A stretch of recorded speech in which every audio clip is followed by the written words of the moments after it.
Bismillahirrahmanirrahim. Assalamualaikum warahmatullahi wabarakatuh. Waalaikumsalam warahmatullahi wabarakatuh. Allahumma sholli ala Sayyidina Muhammad wa ala ali Sayyidina Muhammad.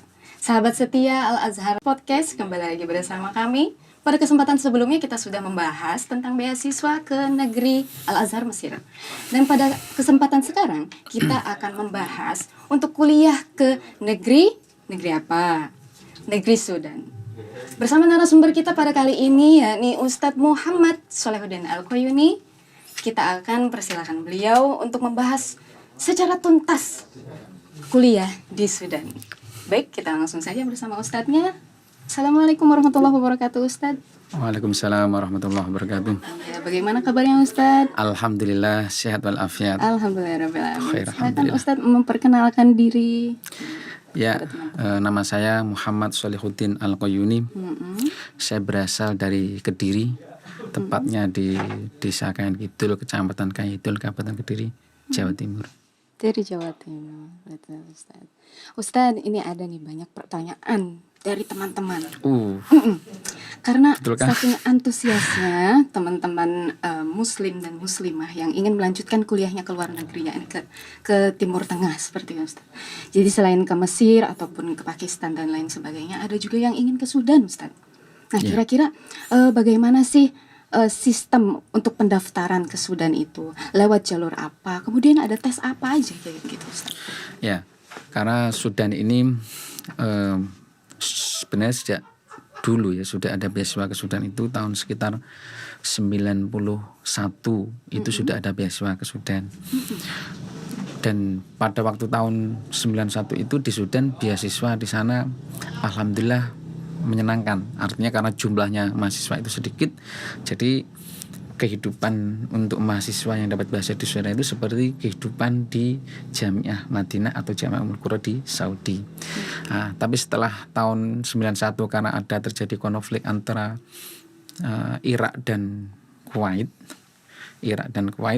kemudian Amerika ini mendukung Kuwait beserta negara-negara Teluk. Nah, sedangkan Sudan mendukung negara Irak. Nah, dari sini ada terjadi hubungan yang kurang baik sehingga Sudan itu dibiarkan sendiri, tidak dapat bantuan dari negara Teluk.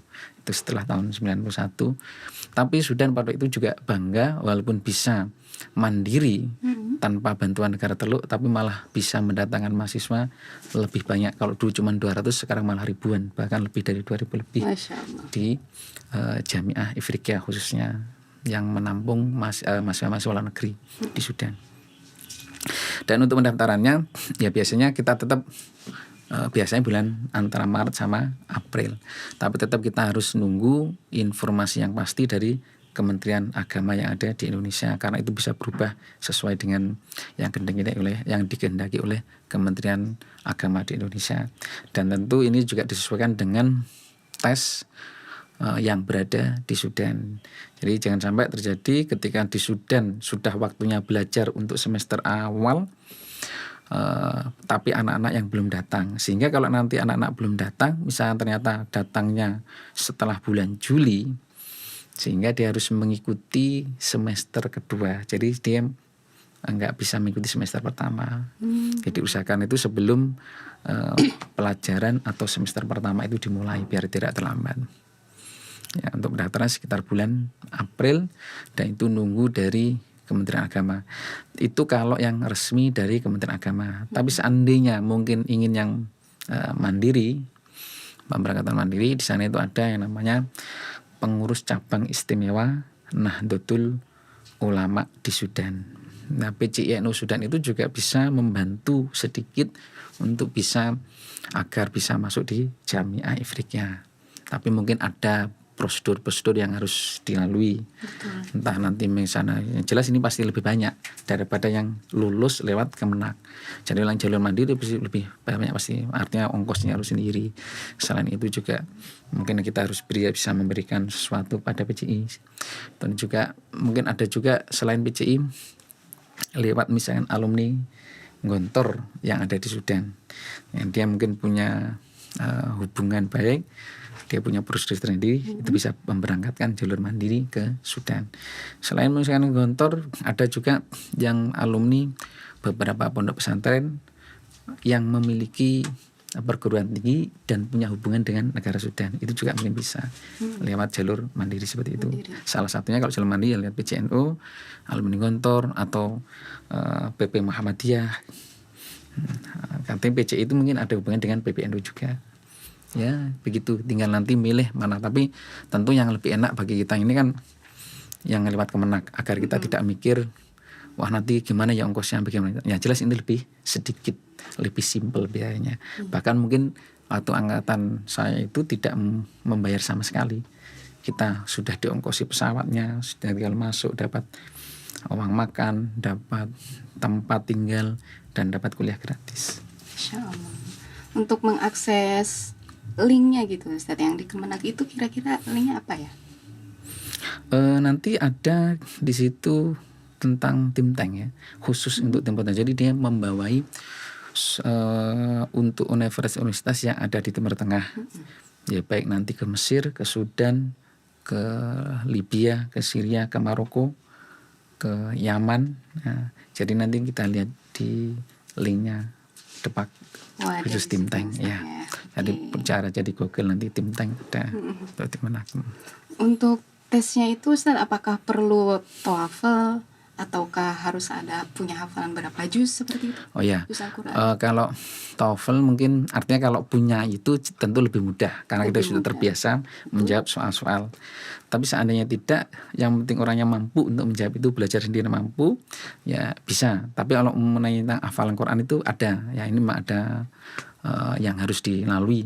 Misalkan paling tidak 2 juz.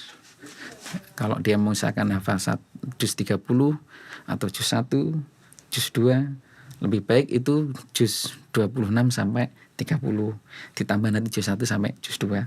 Agar apa? Karena manfaatnya nanti begitu di sana itu kalau sudah hafal juz-juz tersebut itu bisa digunakan untuk menjawab soal di sana selama semester 1 sampai semester 8.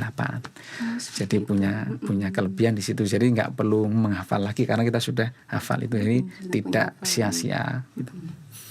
Oh gitu Ustaz. Jadi tidak mengharuskan minimal 2 juz gitu ya. Ya, tapi nanti ketika dites kan ditanya kamu hafal berapa. Tentu kalau kamu ditanya hafal berapa kan orang bisa aja mengatakan saya hafal alhamdulillah 30 juz. Dan itu alhamdulillah mungkin bisa juga itu nanti sebuah kelebihan. Kalau sudah hafal 30 juz, kemudian yang ngetes itu wah terkagum dengan anak tersebut, ya udahlah kamu lulus, bisa aja karena dengan kelebihan dia punya fadilah dia hafal 30 juz. Tapi ada dua kemungkinan juga, bisa juga seperti itu, bisa juga kemungkinan yang kedua, begitu ditanya kamu berapa juz yang sudah hafal 30 juz, bisa coba kita dites juga langsung juz 17 atau juz 15. Iya, yang kita bisa jadi di situ juz-juz itu tidak lancar. Maka kebanyakan anak-anak begitu ditanya itu ya hafal 5 juz, 2 juz, karena nanti lebih menguasai. Oh berarti yang dites nanti antara juz ini jangan juz ini karena hafalan cuma juz itu. Tapi ya pasti dites kalau itu karena cuma hafal berapa juz, 1 atau 2 juz, 3 juz pasti dites. Tapi ada juga dulu seingat saya itu ada begitu tanya 30 juz itu langsung karena dia terkagum dengan anak Indonesia yang hafal 30 juz, akhirnya udah kamu lulus gitu. Kamu aja fil imtihan mubasyarah. Ustaz, untuk di Sudan sendiri nih memang masih awam ya teman-teman semuanya itu. Untuk universitas di Sudan itu sendiri, Ustadz, fakultasnya yang tersedia itu apa aja ya? Ada Jamiah Ifriqiya Alamiah International University of Africa. Ada juga Jamiah Omdurman Islamiyah atau University Omdurman Islamic Omdurman Islamic atau dibalik Islamic Omdurman Islamic University. Kalau bahasa Arabnya Jamiah Omdurman Islamiyah. Ada juga Universitas Huli Al-Quran atau Jamiah Quran Karim. Terus ada juga Jamiah Nilen, ada juga Jamiah Azhari, ada juga Ma'had Duwali Lughatul Arabiyah. Fakultasnya Ustaz? Untuk di Jamiah Afrika itu ada kuliah adab, untuk bahasa Arab, untuk kuliah syariah ada kuliah syariah. Nanti di situ ada kuliah syariah Dirasah Islamiyah, syariah dan syariah konun. Dan juga ada tarbiyah. Kalau ke tarbiyah nanti bisa mengambil tarbiyah, bisa mengambil juga tareh dan lainnya tentang metode pendidikan. Seperti itu. Jadi mahasiswa Indonesia yang belajar ke sana itu rata-rata mengambil jurusan keagamaan gitu, Keagamaan, Ustaz? bahasa Arab atau syariah. Bahasa Arab atau syariah. Tidak ada yang mengambil seperti teknik atau apa kedokteran gitu, Ustaz? Tidak ada. Tidak ada. Dulu pernah ada yang ambil kedokteran itu dari mahasiswa dari Malaysia dan mahasiswa dari Thailand. Jadi memang kalau mahasiswa dari Malaysia itu rata-rata mayoritas kehidupannya di atas rata-rata, jadi kaya-kaya. Jadi ada yang ngambil di kuliah tutip. Tapi kalau untuk anak Indonesia, mahasiswa Indonesia nggak ada yang ngambil kuliah tutip karena mungkin terlalu mahal. Dan juga orang Indonesia mungkin berpedoman bahwasanya kalau ngambil kuliah kedokteran atau kuliah tutip itu lebih bagus kuliah di Indonesia daripada kuliah di Sudan. Walaupun pada tahun 1970 di Sudan itu ada namanya Dr. Zakiuddin Ahmad Hussein, itu termasuk dokter yang kalau sekarang mungkin dokter yang betul-betul ahli lah, karena dulu dengan alat-alat yang sangat Canggih? bukan dengan alat-alat yang sangat tradisional, tapi dia bisa mengobati anak dari dubes yang anak dari dubes Jepang ya. Nah, begitu di Jepang anak dubes tadi itu anak dubes Jepang itu sakit, itu kemudian diperiksa sama dokter Sudan tadi itu, katanya dokter Sudan ngomongnya begini, ini kalau diperiksa di sini ini masih ada waktu 2 jam. Artinya waktu 2 jam itu kalau digunakan ke Jepang nggak cukup. Tapi kalau digunakan di sini kita obati dengan profesional. Akhirnya karena maunya dubes Jepang itu punya uang banyak, maunya sebenarnya anaknya dubes itu mau diperiksa dan maunya dibawa dioperasi lah ke rumah sakit di Jepang, mau dibawa pulang. Tapi karena dokter tadi itu sudah memberikan intimidasi, kalau ini dibawa dia nggak bisa jamin lebih dari 2 jam. Akhirnya dia nyerah, udah silakan kalau mau diperiksa disembuhkan dioperasi. Akhirnya pasrah sama dokter tadi itu, alhamdulillah ala qadrillah sembuh. Dan dia mengatakan ini kira-kira 2 hari bisa dibawa pulang. Karena jasanya tadi bisa menyembuhkan anaknya dubes, akhirnya dokter tadi itu dipanggil oleh Kaisar Jepang. Begitu dipanggil ke Kaisar Jepang, kan ditanya, karena kamu berjasa dengan anaknya dubes, kamu pilih kamu mau tinggal di sini dan saya kasih kewarganegaraan Jepang, atau kamu mau apa gitu loh. Mungkin mau uang atau apa. Ternyata dokter Sudan ini, dokter Zakiuddin ini, dia itu maunya, saya mau tinggal di Sudan karena saya orang Sudan dan cinta Sudan. Saya pengen di Sudan ini dibangun rumah sakit yang terbesar dan canggih lah, kira-kira gitu. Terus Kaisar itu menyanggupi, alhamdulillah di Sudan sekarang dibangun rumah sakit Ibnu Sina. Jadi gitu atas jasanya dokter tersebut. Masya Allah. Jadi untuk setiap universitas di sana itu pasti menyediakan beasiswa, Ustaz?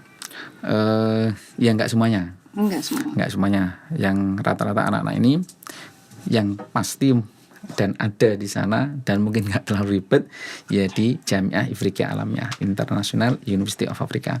Tapi yang lain itu mungkin ada persyaratan tertentu. Mungkin harus ada rekom dari ini itu penting.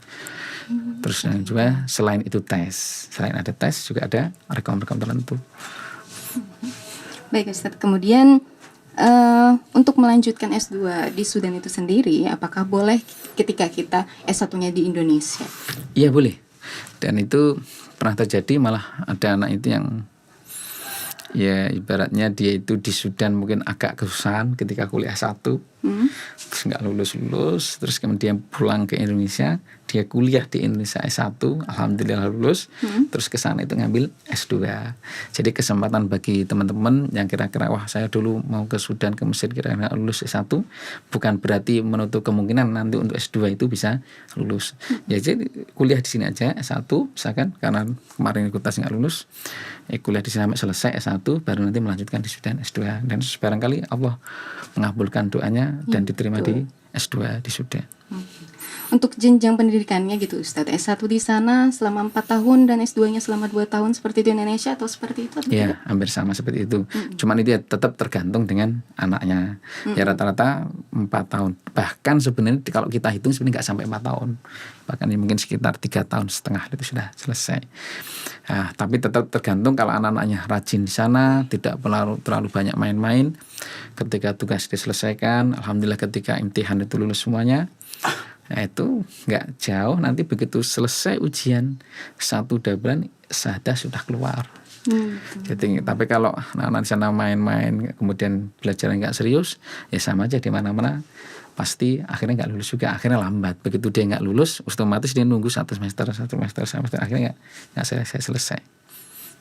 Untuk S1 di akhir kelulusan apakah harus membuat skripsi Ustadz? Ya, untuk S1 itu ada target yang harus dipenuhi. Yang pertama hafalan, berarti kalau selama 4 tahun ya kurang lebih 4 juz untuk Qurannya. Terus selain itu untuk menjadi syarat kelulusan juga harus mengajukan skripsi sampai selesai. Skripsi. Atau bahas sampai selesai. Oke. Nah itu dia beberapa pertanyaan yang sudah kita tanyakan bersama narasumber kita Ustadz Muhammad Solahuddin Al-Quyuni. Selanjutnya kita akan membahas pertanyaan yang lebih mendalam lagi seputar beasiswa ke negara Sudan. Stay tune ya di podcast Al Azhar Center.